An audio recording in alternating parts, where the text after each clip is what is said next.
ओम नमो भगवते वासुदेवाय। नमस्कार। आज मैं आपको माघ मास माध्यम के अध्याय 24 की कथा सुनाऊंगा। आप इससे पहले के अध्याय 23 तक के सभी वीडियो मेरे चैनल पर देख सकते हैं। लोमश जी बोले, जिस वन में पिशाच को मोक्ष हुआ था उसका द्रविड़ राजा चित्र था।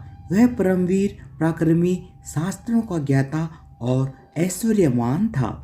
स्वर्ण रत्न से उसका कोष भरा रहता था। उसके सहस्त्रों पटरानियां थी। वह स्त्रियों के वशीभूत रहता, कामुक, लोभी एवं महाक्रोधी था। वह कभी धर्म का पालन नहीं करता था और सदैव झूठ बोलता था। मंत्रियों की सलाह मानता था। वह सदैव भगवान विष्णु की निंदा में तत्पर रहता, वैष्णवों से द्वेष करता और विष्णु से द्रोह करता था और भगवान के भक्तों को यातनाएं देता, खुशामदियों का सम्मान करता, वेद, कर्मवर्त, दान, धर्म सबका तिरस्कार करता रहता था। उसका आचरण भ्रष्ट राजा के कारण समस्त प्रजा त्राही त्राही करती और उसके दंड को सहती। जब उस राजा की मृत्यु हुई तो उसका दाह संस्कार आदि क्रियाएं वेदोक्त विधि से संपन्न न हो सकी। उसके पापाचार के कारण उसे यमदूतों ने आकर घेर लिया। वे उसे पीड़ा पहुंचाने के लिए अग्नि से दहकती लोहे की कीलों से व्याप्त मार्ग द्वारा घसीटने लगे। उस मार्ग में भयानक अंगारों की भांति दहकते हुए सूल से असह्य पीड़ा होती थी। विशाल जबड़ों वाले श्रृंगाल एवं कुत्ते जहां मुंह पड़ता झपटा मारते और उसके द्वारा जो पीड़ा होती थी वह चित्कारों से भी कई गुना थी। जैसे तैसे वह इस महान पीड़ा को सहन करता हुआ यमलोक पहुंचा। वहां से उसे नरक में डाल दिया गया। सर्वप्रथम वह तामिस नरक में डाला गया। उसके बाद उसे अंध तामिस में डाला गया। उसके दुख सहन करने के बाद रौख नरक में डाला गया। फिर उसे महारौख नरक में डाला गया।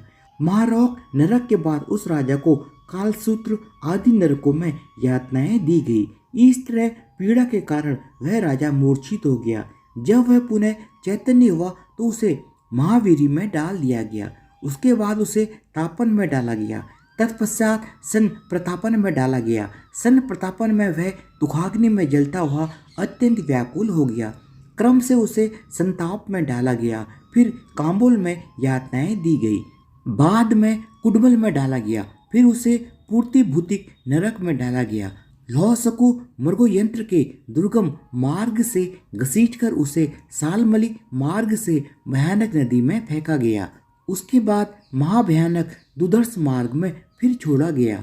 वहां से पापात्मा को अति पत्रवन लोह तारकादि नरकों में डाला गया। इस तरह वह पापी राजा भगवान विष्णु से द्वेष करने के कारण 21 युगों तक इसी प्रकार नरकों में पड़ा यातनाएं भोगता रहता। यम की यातनाएं भोगकर जब वह बाहर निकला तो उसे गिरिराज पर पिशाच की योनि प्राप्त हुई। वह महाभयानक पिशाच उस मेरु पर्वत पर वनों में चारों ओर घूमता रहता था और उसे भोजन और जल भी प्राप्त न होता। महान दुखों को भोगता हुआ वह पिशाच एक दिन देवात भोजन और जल की तलाश करता उस वन में आ निकला जहाँ परम वैष्णव महात्मा देवदूती का आश्रम था। थकान और भूख प्यास से व्याकुल होकर एक वृक्ष के नीचे गिर पड़ा और हाय मरा कहकर चिल्लाने लगा। वह विलाप करते हुए कहता कि मैं इस प्रकार समस्त जीवों का को बोझ कब तक बना रहूंगा। इस नरक सागर से कौन मेरा बेड़ा पार करेगा। यह कहता हुआ विलाप करने लगा। धन्यवाद। इसी के साथ माघ मास माध्यम के अध्याय 24 की कथा समाप्त होती है। इससे पहले के अध्याय 23 तक के सभी वीडियो आप मेरे चैनल पर देख सकते हैं। धन्यवाद। बोलो भगवान विष्णु की जय हो।